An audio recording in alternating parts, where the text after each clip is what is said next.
ಮಾಡುವರಾರು ನನಗೆ ಊಟ ಬಿಡಿಸುವ ಸೇವಕರಾರು ಎಂಬುದಾಗಿ ಮಾಡುತ್ತಿರುವಾಗ ಉಜನಾಪಣದ ತೇಲಿರಾಮಯ್ಯ ತಾಮ್ಲಿಂದ ನಗರಕ್ಕೆ ತನ್ನ ಮಗಳಾದ ಲಕ್ಷ್ಮೀ ದೇವಿಯನ್ನು ಕುಟುಂಬ ಮಾಡಿದ್ದಾರೆ. ತಾಮ್ಲಿಂದ ನಗರದಿಂದ ಅತ್ತೆ ಮಾವನವರು ಮುತ್ತಿನ ಪಲ್ಲಕ್ಕಿಗೆ ತಂದು ಸೊಸೆಯನ್ನು ಕರ್ಕೊಂಡು ಹೋಗ್ತಾ ಇದ್ದಾರೆ.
ಈ ರೀತಿ ಚಿಂತೆ ಮಾಡುವಾಗ ಲಕ್ಷ್ಮೀ ದೇವಿಯ ಸೊಸೆಯನ್ನ ತಾಮ್ಲಿಂದ ನಗರದ ಅತ್ತೆಮ್ಮಂದ್ರು ಕರ್ಕೊಂಡು ಹೋಗ್ತಾ ಇದ್ರು. ಬರುವಂತಹ ಮಾರ್ಗ ವಿಕ್ರಮನು ಕೈಕಾಲು ಕರಡುವಂತಹ ಸ್ಥಳ. ತಂದೆ ತಾಯಿಗಳೇ ಎಣ್ಣೆ ತಮ್ಮದರೆ ಕಾಪಾಡಿ ಅನಾಥನು ಎಂಬುದಾಗಿ ರೋದನೆ ಮಾಡಿದ್ರು. ಮಾವನವರೇ ಪಲ್ಲಕ್ಕೆ ನಿಲ್ಲಿಸಿ ಎಂಬುದಾಗಿ ಓಡೋಡಿ ಹೋಗ್ತಾರೆ. ವಿಕ್ರಮರಾಜ ಮಲಗಿದಂತಹ ದೃಶ್ಯವನ್ನು ನೋಡಿದ್ರು. ಸ್ವಾಮಿ ವಂದನೆಗಳು ಸ್ವಾಮಿ, ನೀವಾರು ಸ್ವಾಮಿ. ಈ ರೀತಿ ಕೈಕಾಲು ಕತ್ತರಿಸಿಕೊಳ್ಳುವ ಕಾರಣವೇನು? ಅಮ್ಮ, ಈ ತಾಮನಿಂದ ನಗರದ ಚಂದ್ರಶೇನ ಮಹಾಪ್ರಭುಗಳು ಮುತ್ತಿನ ಮಾನಕಂತ ಕಳ್ಳ ಎಂಬ ನಿಂದನೆ ಗುರಿ ಮಾಡಿ ಈ ನನ್ನ ಕೈಕಾಲು ಕತ್ತರಿಸಿದ್ದಾರೆ. ನೀನಾರು ತಾಯಿ ಸ್ವಾಮಿ, ನಾನು ಉದ್ದನಾಪಣದ ಹೆಣ್ಣು ಮಗಳು. ನನ್ನನ್ನ ತಾಮ್ಲಿಂದ ನಗರಕ್ಕೆ ಕೊಟ್ಟು ಲಗ್ನ ಮಾಡಿದ್ದಾರೆ. ಆ ನನ್ನ ಪತಿಯ ಮನೆಗೆ ಹೋಗುವಾಗ ಈ ಧ್ವನಿ ಸುಳಿವಿಂದ ಕೇಳಿ ಬಂದೆ ಸ್ವಾಮಿ. ಅಮ್ಮ, ಉದ್ದನಾಪಣದಲ್ಲಿ ಸರ್ವರು ಕ್ಷೇಮವೇ, ವಿಕ್ರಮರಾಜರು ಸುಖಂದಿರುವರೆ ಎಂದಾಗ ಸ್ವಾಮಿ, ನಮ್ಮ ಮಹಾಪ್ರಭುಗಳು ಒಂದು ಕುದುರೆಯೇರಿ ಹೋದವರು ಇಂದೂ ಸಹ ದರ್ಶನವಿಲ್ಲ. ನಾನೇ ವಿಕ್ರಮಾದಿತ್ಯನು ತಾಯಿ, ಆದರೆ ಇಂದಲ್ಲ ಅಂದು ನಾನು ಬಾರಿ ಕಳ್ಳ ಎಂಬುದಾಗಿ ಹೇಳೋಣ. ಸ್ವಾಮಿ ಬನ್ನಿ, ನಿಮ್ಮನ್ನು ನಾನು ಕರ್ಕೊಂಡು ಹೋಗುತ್ತೇನೆ, ನನ್ನ ಭಾಗ್ಯ ಎಂಬುದಾಗಿ ಹೇಳ್ತಿರುವಾಗ ಅಕ್ಕಯ್ಯ ಈಗೂ ಸೇರಿ ಅಷ್ಟಗುಮ ಕೊಡಬೇಕು. ಮುತ್ತೈದೆ ಭಾಗ್ಯ ಎಲ್ಲರಿಗೂ ಆಶೀರ್ವಾದ ಆಗ್ತಾ ಇದೆ. ಅಮ್ಮ ಹೇಳುತ್ತೇನೆ ಕೇಳುತ್ತಾ ಎಂಬುದಾಗಿ ಆ ಶುಭವನ್ನು ಕೊಡ್ತಾ ಇದ್ದಾರೆ ವಿಕ್ರಮರಾಜರು. ಅಡವಿಲಿದ್ದು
ಸ್ವಾಮಿ, ನೀವು ಒಂದು ಕುದುರೆ ಇರಲು ಇಂದು ನನಗೆ ದರ್ಶನವಾಗಿದೆ ಅಷ್ಟೇ. ಉಜ್ಜನಾಪುರದಲ್ಲಿ ಮಳೆ ಇಲ್ಲದೆ ಬೆಳೆ ಇಲ್ಲದೆ ತಂದಿಲ್ಲದ ತಪಲಿ ಆಗಿದೆ ಸ್ವಾಮಿ.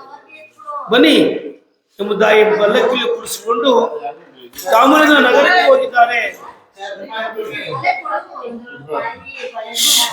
ಅವ್ವ, ಅವ್ರು ಮಾಡ್ಕೊತಾರೆ ಸುಮ್ಮನೆ. ಅಪ್ಪ, ಒಂದೊಂದೋಳ ಅವರ ತಗಳಿ ಬಾಕಿ ಬಿಡಿ. ಇತ್ತ ಅತ್ತ ತೇಲಿರಾಮಣ್ಣ ಕೇಳಿದ, ಅಮ್ಮ ಇವನಾರು ಕಳ್ಳ, ಮನೆಯೊಳಗೆ ಕರ್ಕೊಂಡು ಬಡಿದ್ರು.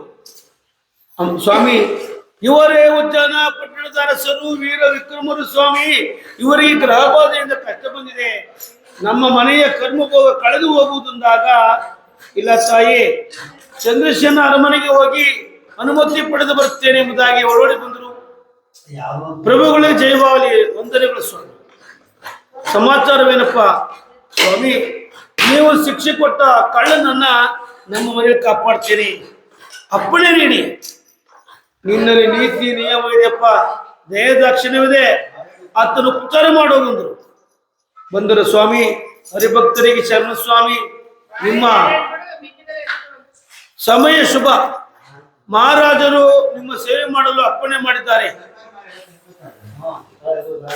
ಮಾಡಿದ್ದಾರೆ. ಆದ್ದರಿಂದ 3 ಕಾಲು ನಿಮಗೆ ಸ್ನಾನ ಮಾಡಿಸಿ, ವಸ್ತ್ರ ಉಡಿಸಿ, ಭೋಜನ ಕೊಡ್ತೇವೆ ಸ್ವಾಮಿ. ಅಯ್ಯ, ಉಜ್ಜನಾಪಟ್ಟಣದ ಅರಸರು ಕೇವಲ ಮುತ್ತಿನ ಮಾಲೆ ಕಳ್ಳತನ ಮಾಡಿ ಕೈಕಾಲು ಕಳೆದುಕೊಂಡು ನಮ್ಮ ಅರಮನಿದ್ದಾರೆ ಎಂಬುದಾಗಿ ಹೇಳ್ಬೇಡಿ ಸ್ವಾಮಿ. ನಮ್ಮ ಮನಿದ್ದಾರೆ ಎಂಬುದಾಗಿ ನನ್ನ ಕರ್ಮ ಕಳೆಯರಿಗೂ ಮರ್ಮನ ಬಿಡಬೇಡಿ ಅಂತಿಲ್ಲ ಸ್ವಾಮಿ. ಯಾವುದೇ ಕಾರಣಕ್ಕೂ ನೀವು ಇರುವ ವಿಚಾರವನ್ನು ಹೇಳುವುದಿಲ್ಲ ಅಂದಾಗ, ಲಕ್ಷ್ಮೀದೇವಿ, ರಾಮಯ್ಯನವರೇ ಶರಣು, ನನಗೆ ಒಂದು ಉದ್ಯೋಗವನ್ನು ಕೊಡಿ ಸ್ವಾಮಿ. ಕಾಯಕವೇ ಕೈಲಾಸ. ಮಹಾಪ್ರಭು, ಯಾವ ಕೆಲಸವನ್ನು ಕೊಡುವುದು? ಕೈಕಾಲುಗಳಿಲ್ಲ ಅಮ್ಮ. ಮಂಡ ಕೈಗಳ ಚಾವಟಿಯನ್ನು ಕಟ್ಟಿ ಗಾಣದ ಮೇಲೆ ಕೂರಿಸಿ ಎತ್ತುಗಳನ್ನು ಜೋಡಿಸಿ ಅಡಿಗಡಿಗೆ ನಾಲಿಗೆಯಿಂದ ಎತ್ತುಗಳನ್ನು ಬೆದರಿಸಿ ಗಾಣವನ್ನು ಹೊಡಿತೀರಿ. ತೈಲ ಹುಕ್ಕಿ ಬರುವುದು. ನೀವು ಶ್ರೀ ಸಾಮಂತರಾಗಿ ಮಹಾ ಶ್ರೀಮಂತರಾಗುವಿರಿ ಎಂಬುದಾಗಿ ವಿಜ್ಞಾಪಿಸಿದಾಗ, ವಿಕ್ರಮರಾಜನ ತೋಳುಗಳಿಗೆ ಮಂಡು ಕೈಗಳಿಗೆ ಚಾವಟಿಯನ್ನು ಕಟ್ಟಿದ್ದಾರೆ. ಜೋಡಿ ಎತ್ತನ್ನು ಹುಡಿದ್ದಾರೆ, ಗಾಣಕ್ಕೆ ಮೇಲೆ ಕುರಿಸಿದ್ದಾರೆ. ಬಹಳ ಸಂತೋಷ. ನಾನು ಆಗಲೋ ರಸ, ಈಗಲೋ ರಸ ಎಂಬುದಾಗಿ ಗಾಣಿಗರ ಆ ಗಾಣದ ಮೇಲೆ ಕುಳಿತು ವಿಕ್ರಮರಾಜರು ಸಂತೋಷವಾಗಿ ಗಾಣವನ್ನು ಹೊಡೆಯುತ್ತಾ ಇದ್ದಾರೆ. ನಡೆನಾಡೆ ಬಸವಣ್ಣ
ಈ ರೀತಿ ಮಂಡ ಕೈಗಳು ಎತ್ತ ನೋಡುತ್ತಿದ್ದಾರೆ. ಶನಿದೇವರ 7 ಶಾಪ ಆತ್ಮನಿಗೆ ದೂರ ಹೋಗಿದೆ. ಮನಸ್ಸಿಗೆ ಸಂತೋಷ ಉಂಟಾಗಿದೆ. ಗಾಣದಲ್ಲಿ ತೈಲ ಉಕ್ಕಿ ಉಕ್ಕಿ ಬರ್ತಾ ಇದೆ. ಆ ಪರಿವಾರವೆಲ್ಲರೂ ಸಹ ತೈಲವನ್ನು ಎಣ್ಣೆಯನ್ನು ಸ್ವೀಕಾರ ಮಾಡಿಕೊಂಡು ಪೇಟೆ ಬೀದಿಗೆ ಮಾರಕ್ಕೆ ಹೋಗಬೇಕು. ನಾವು ಬರುವುದು ಸಂಜೆ ಆಗುವುದು ಎಂಬುದಾಗಿ ದೊಡ್ಡ ದೀಪವನ್ನು ಇಟ್ಟು ಆ ಬತ್ತಿಯನ್ನು ಹಾಕಿ ದೀಪವನ್ನು ಹಚ್ಚಿ ಹೋಗಿದ್ದಾರೆ. ಹೊತ್ತು ಮುಳುಗುತ್ತಾ ಇದೆ. ಆ ದೀಪ ಹಾರಿ ಹೋಯಿತು. ಅಯ್ಯೋ, ಇವರೆಲ್ಲರೂ ಪೇಟೆ ಬೀದಿಗೆ ಹೋಗಿದ್ದಾರೆ. ಕತ್ತಲ್ಲಿ ಓದುವ ರೀತಿನೆಲ್ಲ ಏನ್ ಮಾಡುವುದು? ಹೋಗಿ ಕರ್ಣವೇ ಕಾಲುಗಳಿಲ್ಲ ಎಂಬುದಾಗಿ ನಾನು ಗುರು ಮಂದಿರದಲ್ಲಿ 64 ವಿದ್ಯೆಯಲ್ಲಿ 64ನೇ ವಿದ್ಯೆ ದೀಪ ಕಮಲ ರಾಗ ಇದನ್ನು ಆಡುತ್ತೇನೆ. ತಂದೆ ತಾಯಿ ಗುರು ದೇವರ ಆಶೀರ್ವಾದವಿದ್ದರೆ ಬಲವಿದ್ದರೆ ಆರ್ಯವರ ದೇವಿಗೆ ತಾನು ತಾನಾಗಿ ಹೊರೆಯಲಿ ಎಂಬುದಾಗಿ ವಿಕ್ರಮರಾಜರ ಗಾಡಿನ ಮೇಲೆ ಕುಳಿತು ದೀಪ ಕಮಲ ರಾಗವನ್ನು ಆಡ್ತಾ ಇದ್ದಾರೆ. ಅಕ್ಕಯ್ಯ ಅಕ್ಕಯ್ಯ ತುಪ್ಪದ ಬದಿ ತಾಮನಿ ನೆನೆಸ್ಬಿಟ್ಟು ತಟ್ಟೆಗಿಡಿ, ಅಲ್ಲೇ ಬೆಳಿಬೇಕು. ತಟ್ಟೆಗೆ ಇಟ್ಕೊಳ್ಳಿ.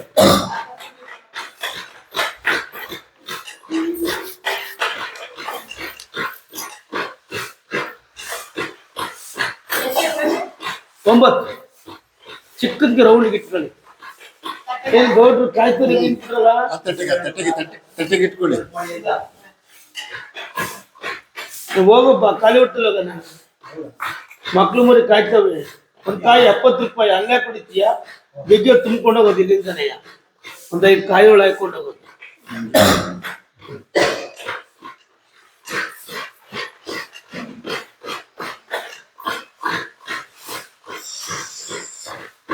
ಏನ್ ತಗೊಂಡವ್ರು ನಾವೇನು ತಿನ್ನಂಗಿಲ್ಲ.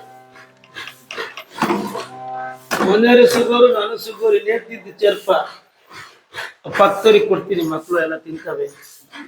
ಆ ಹಸುಗಳಿಗೆ ಕೊಡ್ತೀನಿ. ನಮ್ಮ ಮನೆಯವ್ರಿಗೆ ಹಾಲು ಚೆನ್ನಾಗಿ ಕೊಡ್ತವೆ. ನಾನು ಹೋಗೋದು ಕಾಯ್ತೀರಿ. ಈಗ ಸ್ವಾಮಿ ಪ್ರಸಾದ್ ಅವರಿಗೆ ದೃಷ್ಟಿ ಇದ್ರೆ ಇಲ್ಲ, ನಾವು ಅವ್ರಿಗೆಲ್ಲ ಕೊಡ್ತೀವಿ.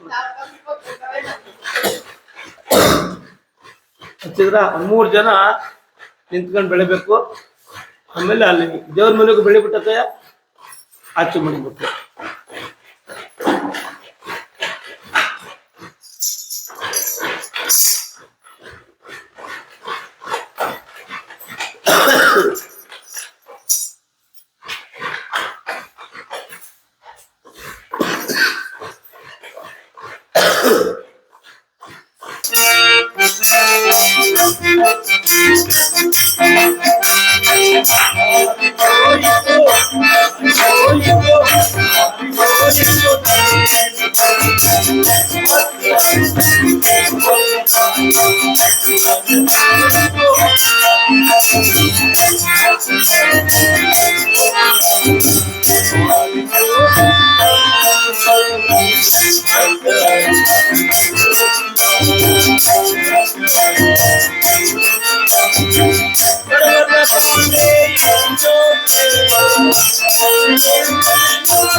ಧರ್ಮಸ್ಥಳಕ್ಕೆ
ಈ ರೀತಿಯಾಗಿ ವಿಕ್ರಮರಾಜ ದೀಪಕ ಮಾಡಿದ್ದಾರೆ. ಎಲ್ಲಿ ನೋಡಿದ್ರಲ್ಲಿ ಕೇರಿಗಳಲ್ಲಿ ಗುಡಿ ಗೋಪುರದಲ್ಲಿ ಲಕ್ಷ ದೀಪಗಳ ಸುರಿಮಳೆ ಬರ್ತಾ ಇದೆ. ವಿಕ್ರಮರಾಜನ ಸಂತೋಷವಾಗಿದೆ. ಆರಿ ಹೋದ ದೀಪ ಹತ್ತಿಕೊಂಡು ಹುರಿತಾ ಇದೆ. ಈ ಸಮಯಕ್ಕೆ 7 ವರ್ಷಗಳಿಂದ ಒಂದು ಕಂಬದ ಮಾಡಿನ ಮೇಲೆ ಚಂದ್ರಸೇನ ಮಹಾರಾಣಿಯ ಮಗಳು ಪದ್ಮಾವತಿ ಸುಕುಮಾರಿ ದೀಪವನ್ನು ಇಟ್ಟು ಬತ್ತಿಯನ್ನು ಹಾಕಿ ಅರ್ಶಿನ ಕುಂಕುಮ ಪೂಜೆಗಳಿದ್ದಾರೆ, ಹಚ್ಚಿಲ್ಲ. ಯಾವ ಪುರುಷ ಭಕ್ತಿಯಿಂದ ದೀಪ ಕಮಲರಾಗೋದು ಅಡುಗರೋ ಎಂದು ಈ ದೀವಿಗೆ ಉರಿಯುವುದು ಅಂದು ಲಗ್ನವಾಗುತ್ತೇನೆ ಎಂಬುದಾಗಿ ಜ್ಯೋತಿ ವ್ರತವನ್ನು ಮಾಡಿದ್ದಾರೆ. ಆಗ ಸಕಲ ದೇವತೆಗಳ ಆಶೀರ್ವಾದ ಬೆಳೆಗಳಿಂದ ಅಲ್ಲಿ ಬೆಳೆದ್ರ ಇಟ್ಟಿರಿ, ಸ್ವಲ್ಪ ದೂರದಲ್ಲಿ ಇಟ್ಟಿರಿ. ಆ ಮಂದಿರದಲ್ಲಿ ದಗದಗಲಿನ ಜ್ಯೋತಿಗಳು ಉರಿಲಾರಂಭಿಸಿದ್ದು. ಹರ್ಷಗೊಂಡಳು ಪದ್ಮಾವತಿ.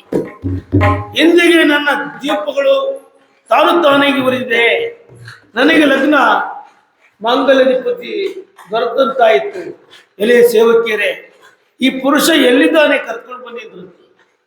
ಕೇರಿಗಳಲ್ಲಿ ಬೀಜಗಳಲ್ಲಿ ಓಡೋಡಿ ಹೋದ ಸಖಿಯರು ಕೈ ಕಾಲಿಲ್ಲ, ಗಡ್ಡ ಮೀಸಗಳು ಬೆಳೆದಿದೆ, ರಕ್ತದ ಕಲೆಗಳು ನೋಡಿದ್ರು.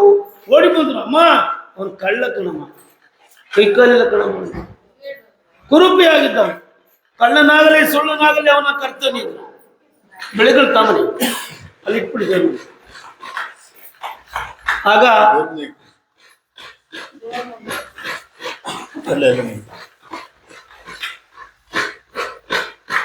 ಹಾಗೇನಾಗಿದೆ, ರಾಮಯ್ಯನವರಿಗೆ ಶರಣ ಅಂದ್ರು ಸೇವಕಿಯರು. ಏನಮ್ಮ ಮಹಾರಾಣಿ ಈ ಪುರುಷನನ್ನ ಕರೆಹೇಳಿದ್ದಾಳೆ ಅಂದ್ರು. ಅಪ್ಪ ಹರಿಭಕ್ತ, ಧನ್ಯವಂತಗಳಪ್ಪ, ನಾವು ನಿನ್ನ ಸೇವೆ ಮಾಡಿದ್ದೇವೆ. ವಸ್ತ್ರ ಆಡಂಬರ ಒಡವೆ ವಸ್ತ್ರಗಳು ಎಲ್ಲವನ್ನ ನಾವು ಸಂತೋಷವಾಗಿ ಶ್ರೀಮಂತರಾಗಿದ್ದೀವಪ್ಪ. ನಿಮ್ಮ ಋಣ ಮುಗಿದೈತ್ಗಳಪ್ಪ. ಶರಣು ಅಂದ್ರು. ಸ್ವಾಮಿ, ಶನಿದೇವರು ಪ್ರಸನ್ನರಾಗಿ ನನ್ನ ಕೈಕಾಲುಗಳು ಬಂದು ಸಿರಿ ಸಾಮ್ರಾಜ್ಯ ದೊರೆತರೆ ಮೊದಲು ನಿಮ್ಮ ಸೇವೆ ಮಾಡಿ ಋಣಸೂತಕವು ನಡೆಸಿಕೊಳ್ಳುತ್ತೇನೆ. ಸ್ವಾಮಿ, ವಂದನೆಗಳೆಂಬುದಾಗಿ ಸೇವಕ ಸಂಘರ್ಷಗಳು ಬಿಡಿದ್ದಾರೆ. ಇತ್ತ ಮೇಲಿಂದ ಮಹಾದಾಣಿ ಪದ್ಮಾವತಿ ನೇವಲಿಗಳಿಂದ ಮಾಡಿ ನಿಳಿದು ಬಂದು ಮಂಡಿಗಾಲೂರಿ ಕರ ಜೋಡಿಸಿ ಶಿರಭಾಗಿಸಿ ಭಕ್ತ ಪ್ರಿಯರಿಗೆ ನಮಃ ಸ್ವಾಮಿ ಶರಣು. ಅಮ್ಮ ಶುಭವಾಲಮ್ಮ. ಏಕೆ ತಾಯಿ, ರಾಜಾದಿ ರಾಜರನ್ನ ಬಿಟ್ಟು ತೇಜಸ್ಸು ಕಾಂತಿ ಪುರುಷರನ್ನ ಬಿಟ್ಟು ಈ ಕುಂಟನನ್ನೇ ಕಳ್ಳನ್ನೇ ಕಿರಿಗೆ ಪ್ರೀತಿ ಮಾಡಿದೆ. ಸ್ವಾಮಿ, ನೀವು ಕಳ್ಳರಲ್ಲ, ಕುಂಟರು ಅಲ್ಲ, ಹರಿಭಕ್ತರು, ದೈವಾಧೀನರು ಅಲ್ಲ, ಪುರುಷರು ಸ್ವಾಮಿ. ಎಲ್ಲೋ ನೀವು ಆಡಿದ ರಾಗಕ್ಕೆ ನನ್ನ ದೀಪಿಗೆ ಹತ್ತಿಕೊಂಡಿದ್ದೆ ಅಂದರೆ ಧರ್ಮ ಪುರುಷರು ನೀವು ಶರಣ. ಸ್ವಾಮಿ, ನನ್ನದೊಂದು ಆಸೆ ಪೂರೈಸುವಿರ. ಏನು ತಾಯಿ, ನೀವು ಆಡಿದ ದೀಪ ಕಮಲ ರಾಗ ಅಲ್ಲಿ ನನಗೆ ಕೇಳಿಸ್ತಿಲ್ಲ. ಇನ್ನೊಂದ್ಸರಿ ಇಲ್ಲಿ ಆಡ್ಬಿಡಿ. ಕೇಳಿದ್ದನ್ನ ಬಯಸಿಕೊಟ್ಟಿದ್ದೇನೆ, ಆಗಬಹುದೆಂಬುದಾಗಿ ಪುನಃ ದೀಪಕಮಲರಾಗವನ್ನ ಪದ್ಮಾವತಿ ಮಂದಿರ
ಈ ರೀತಿ ವಿಕ್ರಮರಾದರು ಪುನಃ ಶ್ರೀರಾಗವನ್ನ ಆಡೋಣ. ದೀಪಕರಾಗವನ್ನ ದಗ ದಗ ದಗ ದಗನೆ ಉರಿತಾ ಇದೆ. ಕೇರಿ ಕೇರಿ ಬೀದಿ ಬೀದಿಗಳಲ್ಲಿ ದೇವಲೋಕದಲ್ಲಿಯೂ ಸಹ ಪದ್ಮಾವತಿ ಸುಕುಮಾರಿ ಆ ಗಾನವನ್ನು ಕೇಳಿ ಕರ್ಣಾನಂದವಾಗಿ ದೀಪಗಳ ದರ್ಶನ ಮಾಡಿ ಅಲ್ಲೇ ಮನೆಗೆ ಬಿಟ್ಟಿದ್ದಾರೆ. ಇತ್ತು ವಿಕ್ರಮರಾಜರು ಗಡಗಡ ಗಡಗಡ ಗಡ ನಡೀತಾ ಇದ್ದಾರೆ. ಪರಮಾತ್ಮ ಸೂರ್ಯ ಸುಕುಮಾರ ಕಾಕವಾಹನ ಶನಿರಾಜ ದಯ ತೋರು ತಂದೆ, ಹಠ ಮಾಡಬೇಡ ಅಂದು ಕಾರವಾನ ಹೆಸರಿಂದ ಬಂದು ಮೋಸ ಮಾಡಿ ಕುದುರೆ ಇಟ್ಟೆ. ಪರಮಾತ್ಮ ಅಘೋರವಾದ ಅರಣ್ಯದಲ್ಲಿ ಅನ್ನಾಗಿನಲ್ಲಿ ಅಲೆಸಿದೆ. ವೈಶ್ಯರ ಮನೆಯ ಮೃಷ್ಟಾನ್ನ ಭೋಜನ ಬಿಟ್ಟು ಚಿತ್ರಶಾಲೆಯಲ್ಲಿ ಸುಗರಿತೆ ಕೊಟ್ಟು ಚಂದ್ರಸಿನ ಅರಮನೆ ಕೈಕಾಲು ಕತ್ತರಿಸಿದೆ ಸ್ವಾಮಿ. ಈ ಪದ್ಮಾವತಿ ಮಂತ್ರದಲ್ಲಿ ಹಠ ಮಾಡಬೇಡ ಸ್ವಾಮಿ, ಕರುಣಿಸು, ದಯ ತೋರು ಸ್ವಾಮಿ ಎಂಬುದಾಗಿ ಆ ಪರಮಾತ್ಮನ ಧ್ಯಾನ ಮಾಡ್ತಾ ಇದ್ದಾರೆ. ಶ್ರೀ ಶನಿದೇವ ನಿನಗೆ ವಂದನೆ.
ಹಠ ಮಾಡಬೇಡುತ್ತದೆ, ಬೇಗ ಧನ್ಯನಾಗು, ಈಕೆ ಎಚ್ಚರೊಳಗಾದರೊಳಗಾಗಿ ಅಪಮಾನ ಮಾಡಬೇಡೆಂಬುದಾಗಿ ಭಕ್ತಿಯಿಂದ ಧ್ಯಾನ ಮಾಡೋಣ.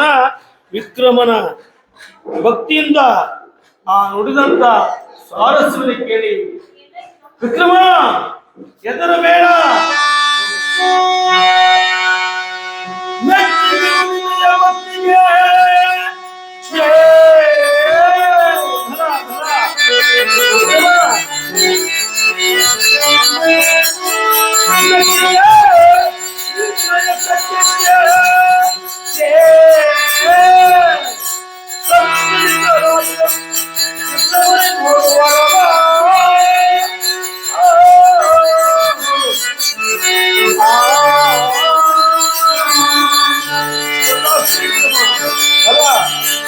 ನೀನು ಬೇಡಿದವರ ಕೊಡುವೆ ಅದೆಲ್ಲ ನೀನು ಬೇಡಿದ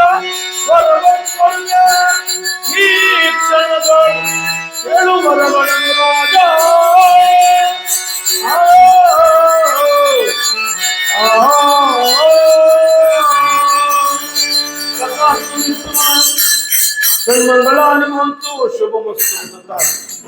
ಧನ್ಯೋಸ್ಮಿ. ಇದು ನಾನು ಕೊಟ್ಟ ಘನ ಕಷ್ಟವನ್ನ ಪರರಿಗೆ ಸುಳಿವು ಕೊಡದೆ ಕಾಯ ವಾಚ ಭಕ್ತಿಯಿಂದ ಅನುಸರಿಸಿ ನನ್ನ ಭಕ್ತಿಗೆ ಪ್ರಸನ್ನಾಗಿದ್ದೀರಿ. ನಿನಗೆ ಆವರು ಬೇಕು ಕೇಳಿಕೋ ಸ್ವಾಮಿ.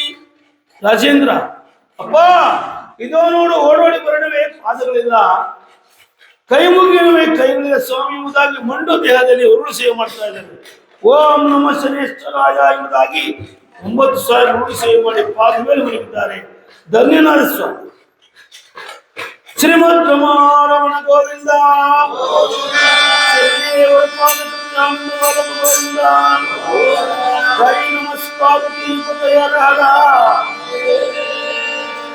ಸ್ವಾಮಿ, ನನಗೆ ಯಾವ ವರಗಳು ಬೇಡ, ನಿನ್ನ ಪಾದವೇ ಸಾಕು ಅಂದ್ರು. ಇದು ರಾಜೋಜ ಧರ್ಮವಲ್ಲ ವಿಕ್ರಮ. ಯಾವ್ದಾದ್ರು ಒಂದು ವರ ಕೇಳಲೇಬೇಕು, ನಾನು ದಯಪಾಲಿಸಲೇಬೇಕು ಅಂದ್ರೆ ಒಂದೇ ಒಂದು ವರ ಕೇಳ್ತೇನೆ, ದಯಪಾಲಿಸಿ. ಸಕಲ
ಪರಮಾತ್ಮ, ನನ್ನ ಕೈ ಕಾಲುಗಳು ಬೇಡ, ಮಡದಿ ಮಕ್ಕಳು ಬೇಡ, ಸಿರಿ ಸಾಮ್ರಾಜ್ಯ ಬೇಡ, ಉತ್ತರತ್ವ ಬೇಡ. ನನ್ನ ಶತ್ರುಗಳಿಗಿಂತ ಘನವಾದ ಶಿಕ್ಷೆ ಕೊಡಬೇಡ ತಂದೆ. ವೃದ್ಧರು, ಮುದುಕರು, ಗರ್ಭಿಣಿಯರು, ಪುಟ್ಟ ಬಾಲಕರು, ಕಂದಮ್ಮಗಳು ನಶಿಸಿ ಹೋಗ್ತಾರೆ. ಇದೇ ನನ್ನ ವರಹಾಲು. ನೀನಲ್ಲವೇ ಸತ್ಯವಂತ, ನಿಷ್ಠಾವಂತ ವಿಕ್ರಮರಾಜ. ಇದೋ ನಿನಗೆ ಕೈಕಾಲು ಬರಲಿ ವಿಕ್ರಮ. ತಥಾಸ್ತು. ಧನ್ಯರಾಜ ಸ್ವಾಮಿ. ಪೂರ್ವಕ್ಕಿಂತಲೂ ಸೇವಾದ ರೂಪು ರೇಖೆಗಳು, ಉಡುಪು ತೊಡುಪುಗಳು, ರಾಜ ಕಿರೀಟ, ಚಂದ್ರಾಯುಧ, ಮುದ್ರಿಂಗುರ, ಮುತ್ತು ರತ್ನ ಬಂಗಾರ ಓಲೈಸಲಿ. ಧನ್ಯನಾದ ಸ್ವಾಮಿ. ನಿನ್ನ ಸಿರಿ ಸಾಮ್ರಾಜ್ಯದ ಶ್ರೀ ಮಹಾವಿಷ್ಣು ಶ್ರೀಹರಿಯ ದರ್ಶನವಾಗಲಿ. ಧನ್ಯ ಸ್ವಾಮಿ. ಮಹಾಕಾಳಿಕಾ ದೇವಿಯ ಆಶೀರ್ವಾದ ಬಲವಾಗಲಿ ಸ್ವಾಮಿ. ಧನ್ಯೋಸ್ಮಿ. ಗುರು ಬೇತಾಳನ ನಿನ್ನ ದರ್ಶನವಾಗಲಿ. ಧನ್ಯೋಸ್ಮಿ ಸ್ವಾಮಿ. ಮಡದಿ ಮಕ್ಕಳು ಕೈ ಸೇರಿ ಶತ್ರುಗಳ ಮಿತ್ರರಾಗಲಿ. ಕಪ್ಪ ಕಾಣಿಕೆ ಬಹುವಾಗಿ ನಿಮಗೆ ಬರಲಿ ವಿಕ್ರಮ. ತಥಾಸ್ತು. ಇದೋ ಕೇಳು, ಯಾರು ನನ್ನ ನಿನ್ನ ಚರಿತ್ರೆಯನ್ನ ಭಕ್ತಿಯಿಂದ ಧ್ಯಾನ ಮಾಡಿ ಪ್ರಸಾದ ಉಂಟು ಮಾಡಿ ಕೇಳುವರು ಅಂತ ಅವರಿಗೆ ನಾನು ಆದರೂ 7 ವರ್ಷ, 5 ವರ್ಷ, 2.5 ವರ್ಷ, 12 ವರ್ಷ ಕಾಣುವುದಿಲ್ಲ. ಯಾರು ಅಹಂಕಾರ ಪಟ್ಟು ಕಥಾಮೃತವನ್ನು ಕೇಳದೆ ನಿಂದಿಸುವರು ಅಂತ ಅವರಿಗೆ ನಿನಗಿಂತಲೂ ದಶಪಟ್ಟು ಕಷ್ಟ ಕೊಡ್ಬಿಡ್ತೇನಪ್ಪ. ನನ್ನ ತಂದೆ ತಾಯಿಗಳು ತ್ರಿಮೂರ್ತಿಗಳು ಆಜ್ಞೆ ಮಾಡಿದ್ದಾರೆ, ಕಲಿಯುಗದಲ್ಲಿ ಅರಸನಾಗು, ದುಷ್ಟ ಶಿಕ್ಷಣ ಶಿಷ್ಟ ರಕ್ಷಣೆಗೆ ತಕ್ಕಂತೆ ನೀನು ಹೊರ ಕೊಡುವುದಾಗಿ ಇದು ನಿನಗೆ ದಯಪಾಲಿಸಿದ್ದೇನೆ ವಿಕ್ರಮ. ತಥಾಸ್ತು. ಅಯ್ಯ, ನಿನಗೆ ಘನವಾದ ಕಷ್ಟ ಕೊಟ್ಟೆ ಎಂದು ನೀನು ದುಃಖಿಸಬೇಡ. ನನ್ನ ಜನ್ಮದಾತ ನನ್ನ ತಂದೆಯ ಸೂರ್ಯದೇವರಿಗೆ ಒಕ್ಕರಿಸಿ ಘನ ಕಷ್ಟವನ್ನು ಕೊಟ್ಟು ಅವರಿಂದ ಆಶೀರ್ವಾದ ಪಡೆದುಕೊಂಡೆ. ಕೈಲಾಸವಾಸ ಶಂಕರ ಜಲರಾಶಿ ಪ್ರವೇಶ ಮಾಡಿ ಶನಿ ಎಂಬ ಬದಲಿಗೆ 3 ಕಣ್ಣು ಫಲವನ್ನುಳ್ಳಂತ ಶನೇಶ್ವರ ಎಂಬ ಬಿರುದನ್ನು ಪಡೆದುಕೊಂಡ ವಿಕ್ರಮ. ದಶಕಂಠ ರಾವಣ ತಾನು ಮಲಗುವ ಮಂಚಕ್ಕೆ 9 ನವಗ್ರಹಗಳನ್ನು ಬೋರಲಾಗಿ ಹಾಕಿದ ಮೆಟ್ಟಿಲು ರೂಪದಲ್ಲಿ 6 ತಿಂಗಳೊಳಗೆ ಜಲರಾಶಿ ಪ್ರವೇಶ ಮಾಡಿ ಅವನ ನಾಶ ಮಾಡಿ ರಾಮಚಂದ್ರರಿಗೆ ಸೀತಾದೇವಿ ಪಟ್ಟಾಭಿಷೇಕ ಮಾಡಿದ ವಿಕ್ರಮ. ಅಲ್ಲದೆ ಹರಿಶ್ಚಂದ್ರ, ನಳರಾಜ, ಭಕ್ತಪುರವ ರಾಜ ಸತ್ಯರಥ ಇವರಿಗೆಲ್ಲರಿಗೂ ಒತ್ತಾಯಿಸಿ ಶುಭವನ್ನು ಕೊಟ್ಟಿದ್ದೇನೆ. ದೇವಾನ ದೇವತೆಗಳು, ದೇವೇಂದ್ರ ಮಹರ್ಷಿಗಳು ಎಲ್ಲರಿಗೂ ಸಹ ನಾನು ಜನ್ಮ ಪ್ರವೇಶ ಮಾಡಿ ಅವರಿಂದ ಅನುಮತಿ ಪಡೆದು ನನ್ನ ಗುರುಗಳಾದ ದೇವಲೋಕದ ಗುರುಗಳಿಗೂ ಸಹ ಜನ್ಮ ಪ್ರವೇಶ ಮಾಡಿ ಅವರಿಂದ ಆಶೀರ್ವಾದ ಪಡೆದ ವಿಕ್ರಮ. ನಿನಗೆ ಕೊಟ್ಟ ಕಷ್ಟ ವಿಷಯವಲ್ಲ ಇದು. ಕೇಳು, ನನ್ನ ತಂದೆ ತಾಯಿಗಳಾದರೂ ಉದಯವಾಗ್ತಾ ಇದ್ದಾರೆ, ಅವರಿಗೆ ನಾನು ಶಿರಸ ಸ್ನಾನ ಮಾಡಿ ಪಾದಪೂಜೆ ಮಾಡಬೇಕು. ಇದರಲ್ಲಿ ಇನ್ನೂ ಶುಭ ಕೋರುತ್ತೇನೆ. ಪದ್ಮಾವತಿ ಚಂದ್ರಶೇನ ಮಗಳಾದ ಸುಪುತ್ರ ಲಗ್ನ ಮಾಡಿಕೊ, ವೈಶ್ಯನ ಮಗಳಾದ ಅನವಿಕಾ ಸುಪುತ್ರ ಲಗ್ನ ಮಾಡಿಕೊಂಡು ಘನ ಮತ್ತು ರಕ್ತದಿಂದ ಕಳಸ ಕನ್ನಡಿಯಿಂದ ನಿನ್ನ ಸ್ವಂತ ವಿಜಯನಗರ ಸೇರು. ನಾನಿನ ಬರಲ ವಿಕ್ರಮ. ತಂದೆ, ಮುತ್ತಿನ ಮಾನೆ ಕಳೆದ ಕಳ್ಳ ಎಂಬ ನಿಂದನ್ನು ಹೋಗಲಾಡಿಸಿ ಸ್ವಾಮಿ ಎಂದಾಗ ಆ ಸ್ವರೂಪ ಚಿತ್ರಚಾಲೆಗೆ ಬಂದು ನನ್ನನ್ನು ಧ್ಯಾನ ಮಾಡಿ ನನ್ನ ಭಕ್ತಿಯಿಂದ ನಿಮಗೆ ನ್ಯಾಯ ಕೊಡಿಸ್ತೀನಿ ತಥಾಸ್ತು ಎಂಬುದಾಗಿ ಪರಮಾತ್ಮಾಯವಾಗಿದ್ದಾರೆ. ಇತ್ತ ಸುಕುಮಾರಿ ಪದ್ಮಾವತಿ ತಂದೆಯನ್ನು ಕರ್ಕೊಂಡ್ಬಂದಿರುತ್ತೆ ಚಂದ್ರಶೇಖರನ್ನ. ಅಮ್ಮ ಎಲ್ಲಿ? ಅಪ್ಪಾಜಿ